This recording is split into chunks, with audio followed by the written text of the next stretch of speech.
গুৱাহাটীলৈ যাম বুলি বাছত উঠিলোঁ, কাম অলপ আছে। এয়াৰফোন এটা লোৱাৰ কাৰণে লেবেল দিয়া বুলি নাভাবিব আকৌ, এইটো মোৰ পাছত উঠিলে অভ্যাস। এনেদৰে বাদাম চপাই মই আহি পালোঁ জালুকবাৰী। এইফালে খানাপাৰা, পিছে মই খানাপাৰালৈ নাযাওঁ নহয়, মই যাম এইফালে নুনমাটি বাইদেউহঁতৰ ঘৰলৈ।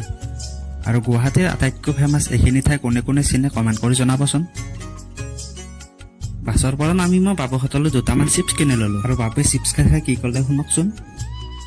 আজি মই ক'ৰবাত ফুৰিবলৈ গৈছিলোঁ, তাৰ যোৱাতে টিঙত লাগি আঙুলিটো কাটি গৈছিল। তাৰপিছত শুনিলে নহয়, বাবুৰ আঙুলিটো কাটি গৈছে, সেইকাৰণে বাইদেউ আৰু মই লৈ আহিলোঁ ডক্তৰৰ ওচৰলৈ টিটি বেজি দিয়াবৰ বাবে।